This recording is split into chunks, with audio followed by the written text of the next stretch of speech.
Good morning छात्रों, मैं आपका व्यवसायिक शिक्षक दीपक सिंह। जैसा कि आज आपका पेपर 1 हो रहा होगा और उसके बाद अपनी उसमें देख लें आप एडमिट कार्ड में, तो पेपर 2 के डेट भी आपको पड़ी है।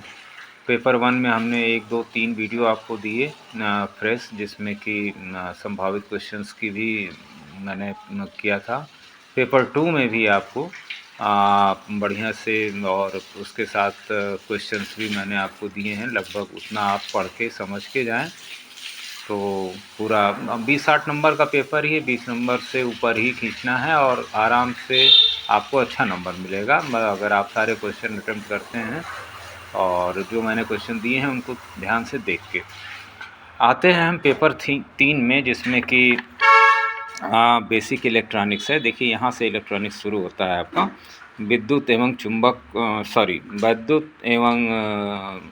विद्युत एवं विद्युत स्रोत क्या है। संधारित्र देखिए पेपर 2 का ही आगे आपको कैपेसिटर, और इसके अंदर रेजिस्टेंस भी आएगा आपका, पेपर 2 से ही है जुड़ा हुआ। लाउड स्पीकर क्या है, माइक्रोफोन क्या है, मल्टीमीटर क्या है, अर्धचालक क्या है, सेमीकंडक्टर जिसे कहते हैं, मैंने चैप्टर भी आपको इस पर वीडियो दिया है। डायोड क्या है, तो डायोड एसी को डीसी बनाता है और इसका सब काम क्या है। एलईडी बल्ब में आजकल डायोड लगा है। कौन सा डायोड लगा है? ब्रिज डायोड लगा है, उसको आप देख सकते हैं, मैं इसमें बताता हूँ आपको।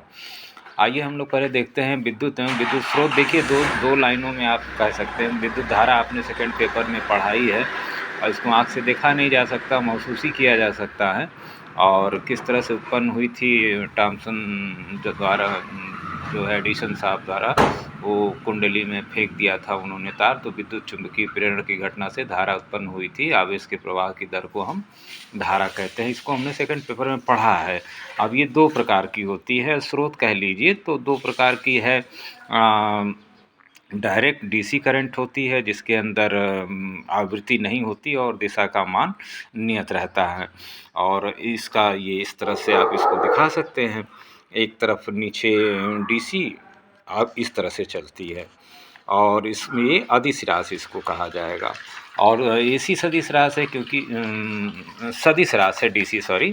और एसी जो है इसका मन परिवर्तन होता रहता है, जैसा कि आप चित्र में देख रहे हैं, तो इसलिए इसे हम अल्टरनेटिंग करंट कहेंगे। यह 50 साइकिल, मतलब ये जो एक बार घूम रहा है ये 1 साइकिल है, तो 50 साइकिल पर सेकंड आवृत्ति की एसी, ये 50 बार धन 50 बार ऋण, मतलब ये दिशा बता रहा है। तो ये चक्र पूरे करती है, तो आवृत्ति की इसी इकाई को हम साइकिल पर सेकंड कहते हैं या हर्ट्ज भी कहते हैं। HZ आप बल्ब पर लिखा हुआ देखे होंगे।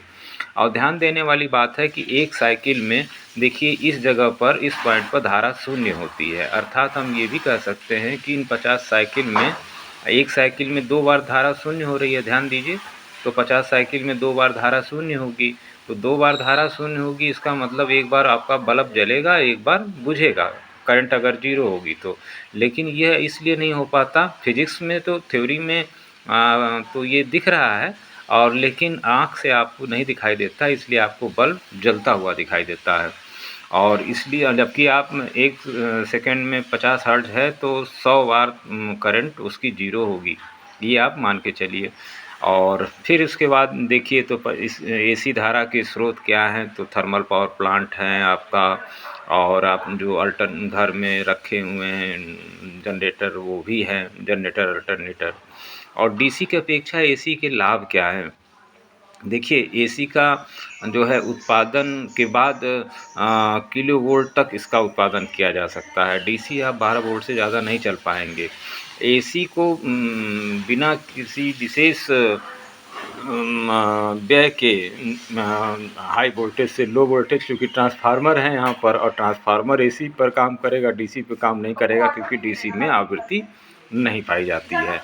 तो डीसी की अपेक्षा एसी जो है कम शक्ति, एसी कम शक्ति का व्यय करती, मतलब खर्चा बहुत कम लगता है। मतलब कोई भी धारा वोल्टेज को आप देखते होंगे तार द्वारा इधर उधर ले जाया जा सकता है, तो आसानी से एसी में किया जा सकता है। डीसी में ऐसा, घर में इन्वर्टर लगा देखते ही होंगे आप, बहुत कम दूरी से अपना काम होता है।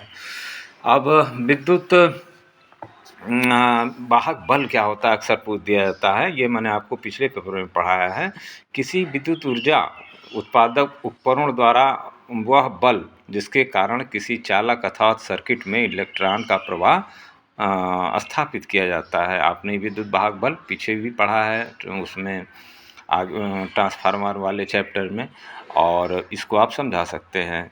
और उसके बाद रेजिस्टेंस, प्रत्येक पदार्थ का अपना स्वाभाविक रेजिस्टेंस होता है, प्रतिरोध होता है। कोई भी तार होगा उसका अपना प्रतिरोध होगा, जिसका मात्रक हम आर से दिखाते हैं, और ओम इसका मात्रक है। चालकता मैंने आपको बताया है 1/R, इसका मात्रक मोह होता है। ये पूछेगा सेकंड पेपर में भी, थर्ड पेपर में भी।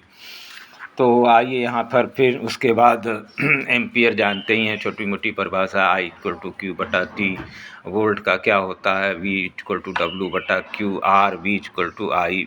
और चालकता इसका ठीक उल्टा कर दीजिए। शक्ति और ऊर्जा भी मैंने सेकंड पेपर में आपको बताया है।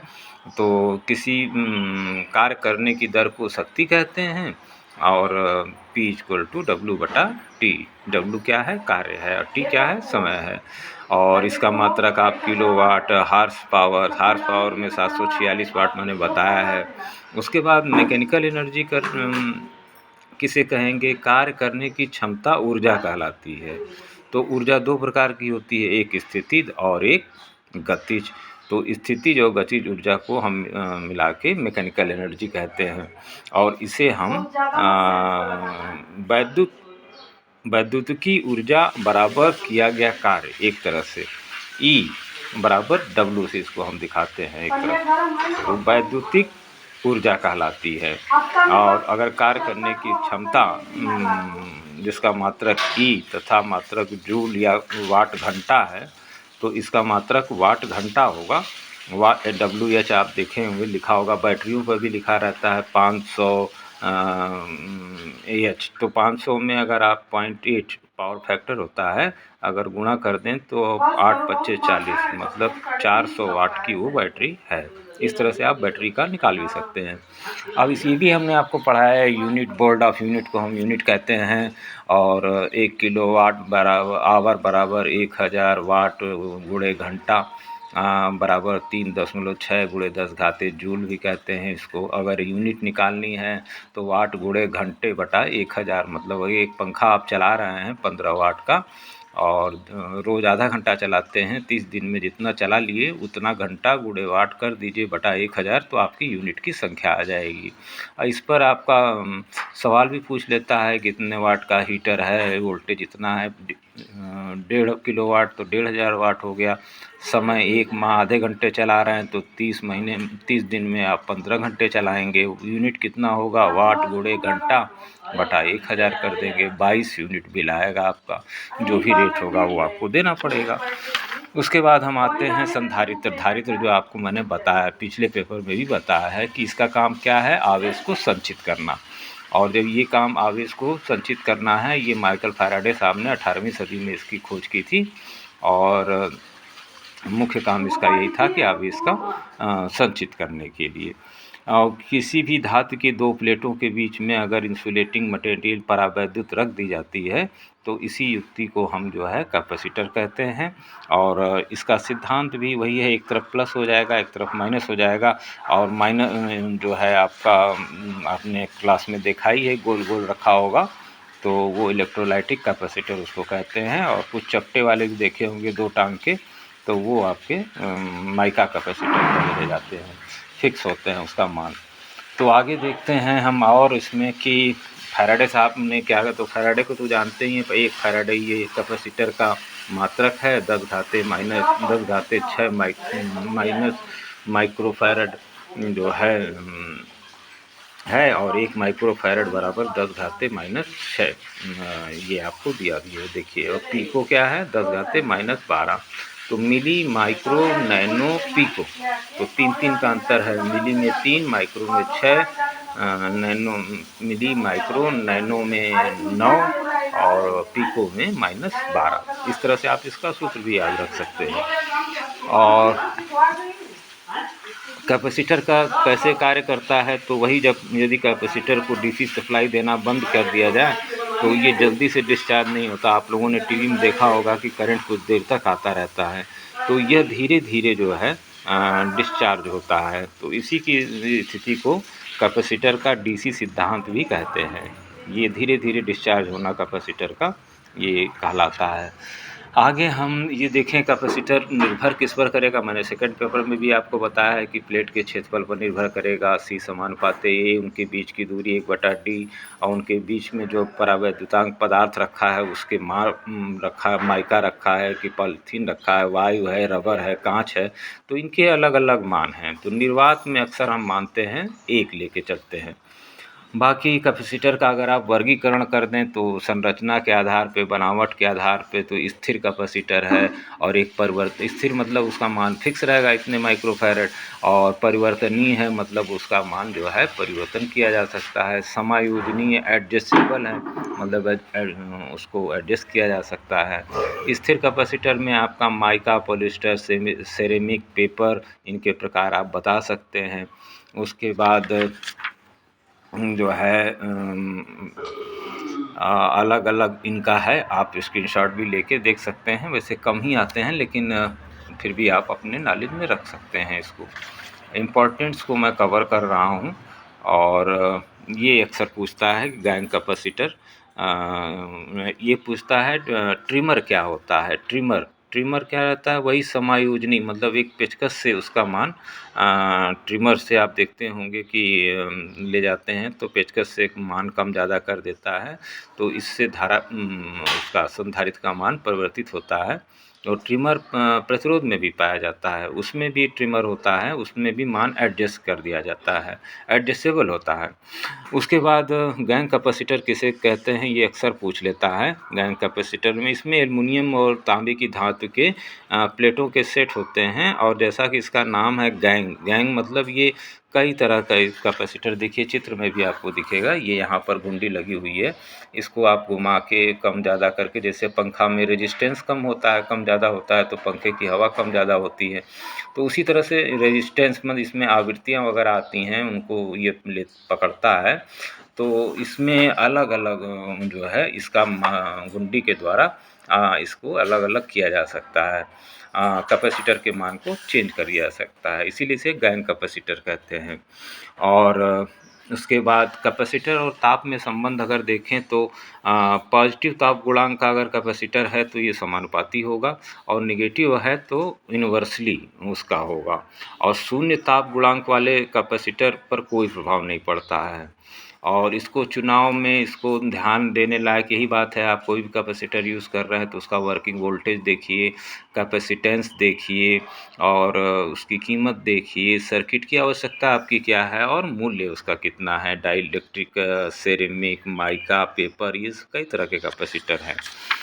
आगे हम बढ़ें अगर तो कैपेसिटर का देखिए, फिर वही श्रेणी क्रम और संयोजन क्रम वाला सवाल आ गया जो मैंने पेपर 2 में आपको बताया है। आप उसको ज़रूर पेपर 2 को पढ़ लीजिएगा, पेपर 3 में जाके कैपेसिटर और रेजिस्टेंस के बारे में एक ही वीडियो में मैंने बताया है आपको। और उसके बाद फिर देखिए इसमें भी श्रेणी क्रम में वही धारा सब में, नाली में पानी सब में जाएगा बराबर, वोल्टेज अलग अलग रहेगा। और देखिए अब ये सब में बराबर है तो श्रेणी क्रम में 1/C वाला आएगा इसका मात्रा। देखिए सभी बराबर V1 + V2 V3 V4 4 लगाए हैं आप, Q/C बराबर ये हो जाएगा, Q1 + C1 Q1 ये सब Q को कॉमन लेंगे, V के बटा कर देंगे तो जो है 1/V/Q बराबर 1/C। तो इसका मान भी जो है क्या हो जाएगा आपका निकल के आ जाएगा, जैसा कि पीछे निकल के आया था 1/C बराबर 1/C1 + C2 + C3, ये आपका सूत्र हो जाएगा यहीं पर 1/C1 + 1/C2। उसी तरह से अगर समानांतर में आप करेंगे तो देखिए धारा अलग अलग बढ़ जाएगी C1 C2 C3 C4 में। तो जब धारा अलग अलग बढ़ जाएगी तो इसको आप इस तरह से लिखेंगे, Q बराबर हो जाएगा, चारों में बराबर, पानी तो सब में बराबर जाएगा, उसके बाद CV तो जो V हटा दीजिएंगे तो C बराबर C। तो इसमें भी वही सवाल पूछेगा, 4 कैपेसिटर अगर समानांतर क्रम में जुड़े हैं, उनका मान इतने माइक्रोफैरड है तो तुल्य प्रतिरोध बताओ, तो बस C बराबर C सबको जोड़ दीजिए, वही उसका तुल्य। बहुत आसान सवाल आता है कभी कभी इसके अंदर कैपेसिटर रेजिस्टेंस को लेके। आगे हम बढ़ें तो इसके अंदर सवाल एक आध देख लेते हैं, जैसे कि समय नियतांक T बराबर CR होता है। तो C अगर आपको पता है, R पता है, तो T आप निकाल लेंगे। C आपका माइक्रोफैरड है, उसको फैरड में बनाना पड़ेगा, और R आपका मेगा है तो 10⁻6 करना पड़ेगा। T नियतांक है और बराबर समय नियतांक C/R, ये फार्मूला याद रखिएगा। उसके बाद आपको देखिए 3 कैपेसिटर जिनका 2, 3, 6 माइक्रो कुल कैपेसिटर ज्ञात करिए। जब ये श्रेणी में है तो देख लीजिए किस तरह से ज्ञात किया इसने। वही भिन्न का सवाल लगा दिया इसने, और भिन्न लगा के सबको और 11/12 किया, और इसी C को उल्टा कर दिया, 12/11 हो गया। यहाँ तक उत्तर सही है आपका। और समानांतर में मतलब सीधे जोड़ देना है, उसमें कुछ करना ही नहीं है आपको। तो ये सवाल आपका श्रेणी में ज़रूर आ सकता है कैपेसिटर में, थर्ड पेपर में। उसके बाद हम देखते हैं लाउड स्पीकर क्या है। तो लाउड स्पीकर एक ऐसी युक्ति है जो माइक्रोफोन या किसी सर्किट में ऑडियो आउटपुट से प्राप्त वैद्युत तरंग को ध्वनि तरंग में परिवर्तित कर देती है। आप अक्सर फील्ड में देखेंगे लाउड स्पीकर लगा रहता है, बड़ा वाला हॉर्न टाइप बोलते हैं उसको, वो आपका भाषण वाषण में यूज में आता है। तो वो ध्वनि विस्तारक यंत्र भी बोलते हैं इसको। तो ये आपका एक तरह से इसके अंदर इलेक्ट्रॉनिक विद्युत सिग्नल जाता है, और वही विद्युत सिग्नल ध्वनि सिग्नल में बदल जाता है। और इसका उपयोग कहाँ कहाँ होता है? छोटा उपयोग रेडियो, टेप रिकॉर्डर, टेलीविज़न, मतलब हर जगह। जो मैं मोबाइल भी लिया हूँ इसमें भी किया जाता है। और 2 प्रकार का है, चुंबकीय और डायनेमिक लाउड स्पीकर होता है। तो इस प्रकार का इसमें इसका सिद्धांत भी दे लें तो 2 चुंबकीय क्षेत्रों में परस्पर आकर्षण और प्रतिकर्षण के फलस्वरूप जो है इसमें कंपन हो जाता है। तो इससे हम लाउड स्पीकर कहते हैं। इसका सिद्धांत यही है। आप चाहें तो स्क्रीनशॉट में इसको ले भी सकते हैं। आगे हम बढ़ें तो ये आपका कई प्रकार के विद्युत डायनेमिक आपने जान ही लिया।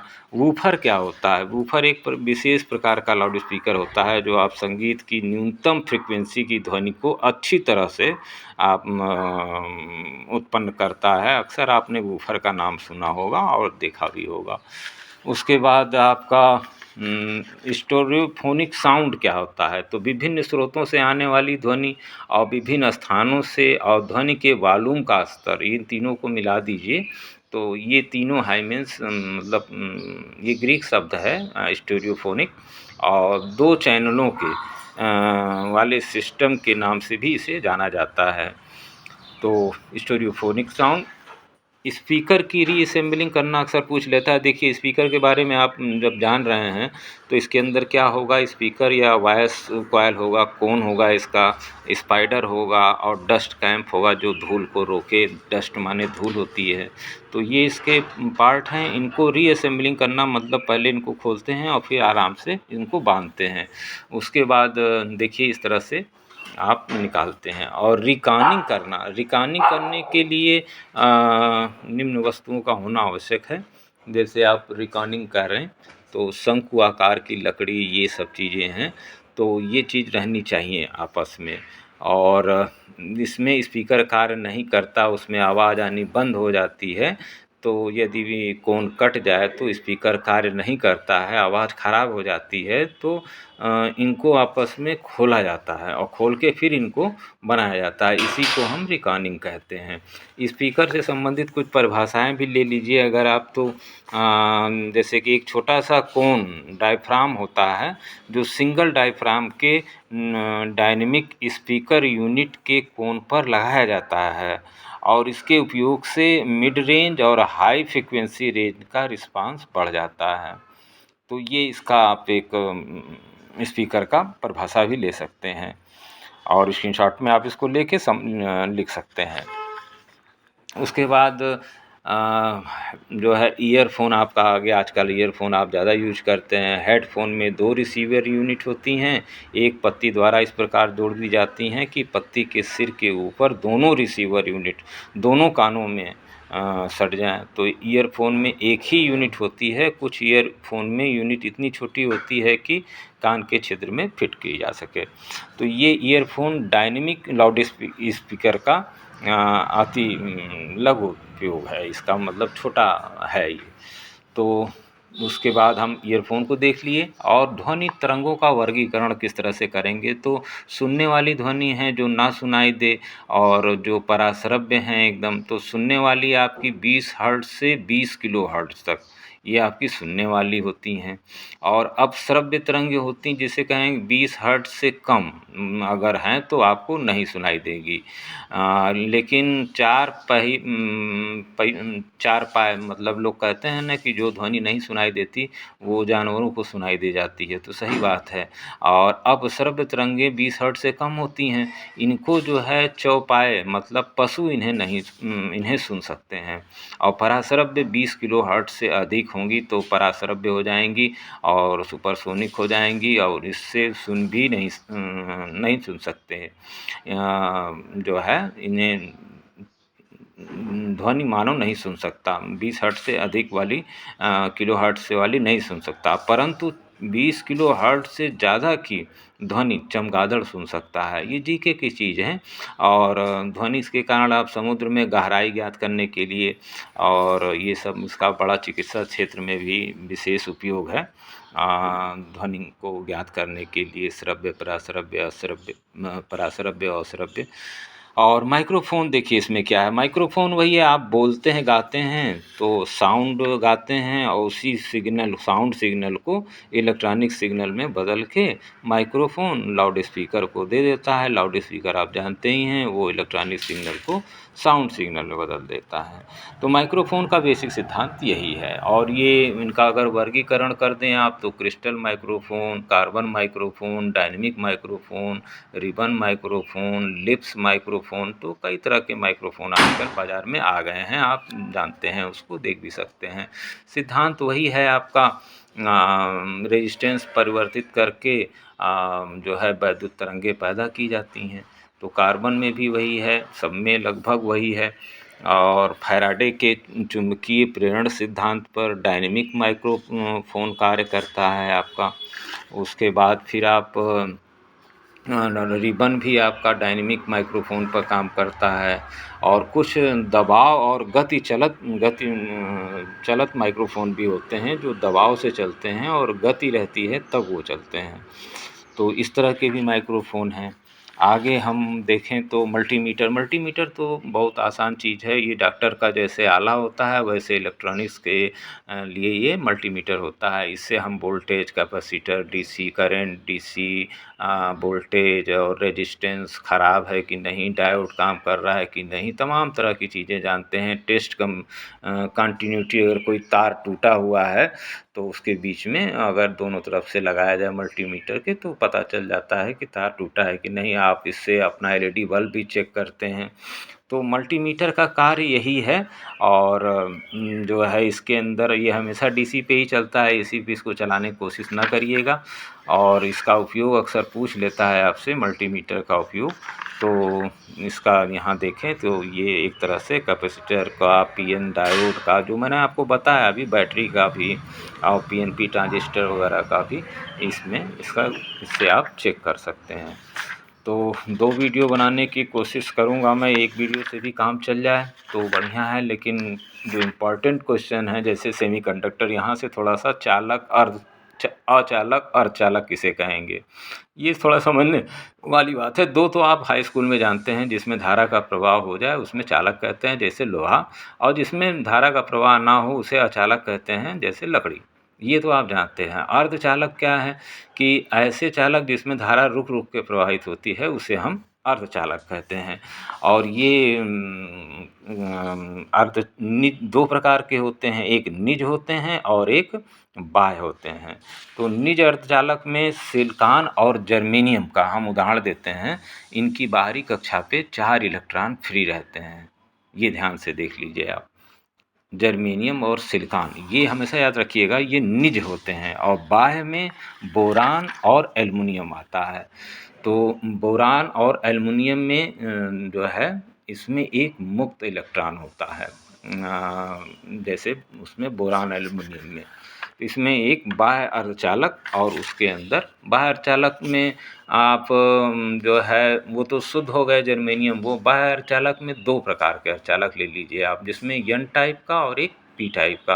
तो एन टाइप का अर्धचालक जब 5 संयोजकता का कोई मान लीजिए बोरान या कुछ है, तो उस जैसे आर्सेनिक, फास्फोरस, एंटीमनी, तो ये और अगर शुद्ध जर्मेनियम अर्धचालक में मिला दिया जाए तो 4 उसके आउटर पे हैं और इनके आउटर पे 5 हैं, तो एक आपका मुक्त इलेक्ट्रॉन बन जाएगा, तो ये एन टाइप का हो जाएगा। तो एन टाइप का जब होगा तो एन टाइप इसको हम अर्धचालक कहेंगे।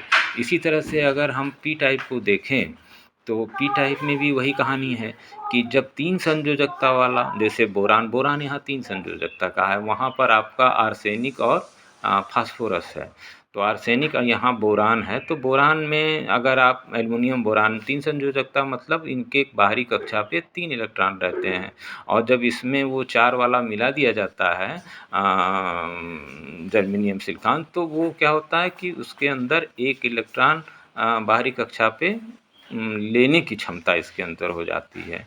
तो जब लेने की क्षमता हो जाती है तो वहाँ जो बचता है उसे हम होल कहते हैं, जिसे मुक्त कोटर, देखिए इस तरह से आप दिखा भी सकते हैं कि बाहर वाला 4 तो इसके साथ संयोजक बंध बना लेगा, लेकिन एक ठो खाली रहेगा, और एक खाली रहेगा क्योंकि इसके पास 3 हैं तो बोरान के पास, तो ये इस तरह से इसे हम मुक्त इलेक्ट्रॉन, कभी-कभी होल भी कह लेते हैं। ठीक है, पूछ लेता है होल क्या है, तो इसे होल भी, कोटर भी कहते हैं, होल भी कहते हैं, तो इसे पी टाइप भी कहते हैं। तो 2 टाइप के अर्धचालक हुए, एन टाइप और पी टाइप के अर्धचालक हमारे पास। और एन टाइप में आपका कौन सा जो है धारा का प्रवाह एन टाइप में इलेक्ट्रॉन के कारण होगा, और पी टाइप में जो है प्रोटॉन के कारण धारा का प्रवाह होगा। तो ये यहाँ तक हम आ गए। इसमें आपको यही सब सवाल है, इलेक्ट्रॉन तथा कोटर में क्या अंतर है, जान ही गए, इलेक्ट्रॉन माइनस है और कोटर क्या है, पॉजिटिव है आपका। तो ऐसे ही आपको छोटे छोटी चीज़ें दे के पूछेगा। उसके बाद डायोड में हम आएंगे। तापायनिक उत्सर्जन क्या है, तो सीधी सी बात है, जैसा नाम है, ताप के कारण आयन का उत्पन्न होना, थॉमस एल्वा एडिसन ने बताया था। ताप के प्रभाव के कारण धातु की सतह से जो उसके इलेक्ट्रॉन बाहर निकलते हैं, इस घटना को हम तापायनिक उत्सर्जन कहते हैं, या एडिसन का प्रभाव भी कहते हैं। तो इस तरह से आपका ये अक्सर पूछता है। एक चीज़ और, बोल्ट्जमैन की तापायनिक समीकरण बताइए। तो ये आप देखिए, आप ये, और कार्यफलन पूछता है। कार्यफलन क्या है, तो जितने बोल्ट की, जितने ताप की आवश्यकता होती है हमें, इलेक्ट्रॉन धातु की सतह से निकल जाए, तो उतने ही, उसी को हम जो है कार्यफलन कहते हैं। आगे हम देखेंगे, जैसे कि यहाँ लिखा भी है कि ऊर्जा की वह न्यूनतम मात्रा जो धातु के मुक्त इलेक्ट्रॉन को धातु से बाहर निकालने के लिए, तो धातु के बाहर से निकालने के लिए तो धातु का कार्यफलन कहलाती है, इसे W से हम प्रदर्शित करते हैं। और जो है गतिज ऊर्जा के धातु पर, ये बोल्ट्जमैन का सूत्र आपसे अक्सर पूछ लेता है। इसको आप स्क्रीनशॉट में लेके थोड़ा याद रख लीजिए। 1 नंबर का सवाल है, 2 नंबर में भी पूछ सकता है। और तापानिक उत्सर्जन आप समझ ही गए। उसके बाद तापानिक उत्सर्जन के लिए आवश्यकताएं क्या है कि धातु का गलनांक भाई ज़्यादा होना चाहिए और कार्यफलन बहुत कम होना चाहिए। 2 चीज़ें आप याद रखें। उसके बाद हम आते हैं सीधे आपको डायोड, संधि डायोड पर लेके। तो संधि डायोड क्या है कि जब पी प्रकार के अर्धचालक को किसी विशेष प्रकार के द्वारा, विधि द्वारा एन टाइप से जोड़ा जाता है, जैसे यहाँ पी और एन को जोड़ा जाता है, तो इसी को हम पीएन संधि कहते हैं, या पीएन संधि डायोड भी कहते हैं।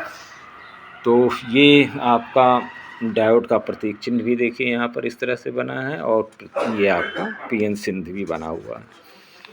अब इसी प्रकार से हम पीएन संधि को फॉरवर्ड बायस किसे कहेंगे, अग्र अभिनत का चित्र बना दीजिए। कुछ नहीं करना है आपको, पी से बैटरी का पी जोड़ना है, एन से बैटरी का एन जोड़ना है, और ये इलेक्ट्रॉन का प्रवाह इधर होगा, आप दिखाएंगे इसके अंदर, और साथ ही इसमें ग्राफ आपका सीधे ऐसे बढ़ जाता है, क्योंकि यह अग्र अभिनित है। तो इसे हम अक्सर पूछता है सवाल कि जो है संधि डायोड को का अग्र अभिनत का चित्र बनाइए। अंग्रेजी में फॉरवर्ड बायसिंग लिखा रहेगा। तो ये आप इसको इस तरह से बस इतना ही आपको एक चित्र बनाना है फॉरवर्ड बायस का, इसे हम फॉरवर्ड बायस कहेंगे अग्र अभिनत। और उसी का रिवर्स बायस अगर पूछता है तो पी एन ही आप संध ले रहे हैं, एन पी तो नहीं ले रहे हैं, तो पी एन को फिर लीजिए और देखिए तो बैटरी का वही टर्मिनल बस उलट दीजिए, निगेटिव पी को एन से जोड़ दीजिए और एन को पी से जोड़ दीजिए। तो आप इस तरह से आप इसका वोल्टेज देखिए कितना वोल्टेज बढ़ाते जाएंगे, एक समय आएगा सीधे लाइन चली जाएगी। तो इसे हम दोनों का ग्राफ भी कहेंगे। ये अक्सर पूछ लेता है कि फॉरवर्ड बायस रिवर्स बायस क्या है, इसका अंतर बताइए। उसके बाद आपके अंदर यह पीएन संधि डायोड का उपयोग क्या है, तो भाई ये सही बात है, पीएन संधि आपने बनाया तो इसका उपयोग क्या है, तो उपयोग यही है साहब कि यह एसी को डीसी में बना देता है। पहले हमारे बैटरी में बैटरी लिमिटर जिससे हम मोबाइल चार्ज करते थे, तो देखिए वहाँ पर ये 220 वोल्ट लगाया जाता था और एक ट्रांसफार्मर उसके अंदर रहता था और वो ट्रांसफार्मर स्टेप डाउन है। देखिए बड़ी डाउन मतलब इसमें ज़्यादा कुंडलियाँ तो डाउन है, तो इसमें इधर वोल्टेज 220 का 9 वोल्ट होता था। तो पहली एसी साइकिल आपकी ऐसे चलती थी। तो ये डायोड के डायोड की खासियत ये होती है कि अपने एक डायरेक्शन में धारा को जाने देता है और उल्टी दिशा में नहीं जाने देता है, डायोड की खासियत होती है। अगर मल्टीमीटर से दोनों तरफ से धारा जा रही है तब तो डायोड ख़राब है। तो ये यहाँ पर एक तरफ से धारा पहली दिशा में जाएगा एसी की, तो ये जाने देगा, यहाँ आउटपुट मिलेगा। और ये वाला जो है उसका ये अर्धचालक है, मैं आपको पूर्ण दिखा रहा हूँ। ये पूर्ण पर आ जाइए आप, 2 डायोड लगे हुए हैं, अर्धचालक था, ये पूर्ण चालक है, पूरी एसी की डीसी मिलेगी। ये सवाल पूछता है कि पूर्ण तरंग दिष्टकारी का चित्र बना के और समझाइए। तो यहाँ 2 डायोड लगा दिया आपने और एक न्यूट्रल लिया आपने और एक दोनों से जो है एक यहाँ से मिल गया आपको, आउटपुट इसी पे मिलेगा। तो स्टेप डाउन ट्रांसफार्मर लगा आपका, तो ये 9 वोल्ट बनाया। 9 वोल्ट को जो है ये पहले चक्र में ये डायोड काम करेगा, दूसरे चक्र में ये डायोड काम करेगा, ये काम नहीं करेगा। और इस तरह से आपको यहाँ पर इसकी भी डीसी और इसकी भी डीसी दोनों डायोडों के कारण मिल जाएगी। पहला वाला P1 के कारण और दूसरा वाला D2 के कारण। तो दोनों की आपको डीसी प्राप्त हो जाएगी।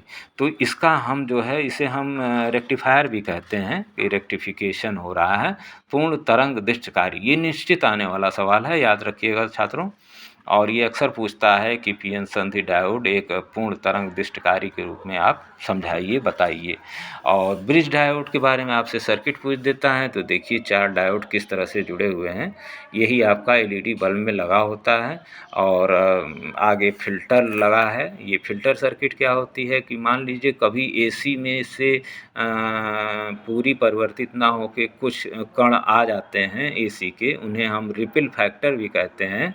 तो वो आ जाते हैं तो यह फ़िल्टर उनको छान लेता है, जैसे चाय की छन्नी है आपकी उस तरह से इसको छान लेता है और ये छान के पूरी डीसी शुद्ध डीसी आपके मोबाइल को देता है, तो एलईडी को देता है, जो भी है आप। तो ब्रिज डायोड जो है आपका इस तरह से 4 डायोड लगा के बनता है। तो इस पर यहाँ पर भी आपका ख़त्म हुआ। हाफ वेव रेक्टिफायर और फुल वेव रेक्टिफायर समझे गए, आधी डीसी बनेगी फुल वेव में पूरी डीसी बनेगी। तो इसकी फुल वेव की आसान नहीं होती है, जबकि इसकी बनावट जो है हाफ होती है। तो रेक्टिफायर का मतलब वही हुआ एसी को डीसी बनाना, और इस प्रक्रिया को हम रेक्टिफिकेशन कहेंगे। तो ये आपका हमारा समस्या ख़त्म हो गया एक ही वीडियो में। और इसके बाद आपका चौथा पेपर ट्रांजिस्टर और रेडियो है। तो आप आज आपका पहला पेपर था, कल आपका दूसरा पेपर है। मैंने आपको लगभग दोनों नए पेपर बता दिए हैं।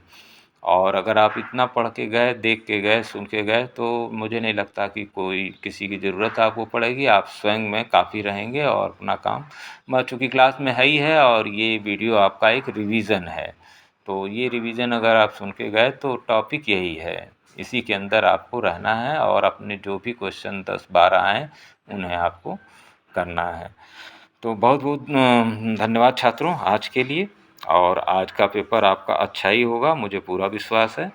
Many many thanks again.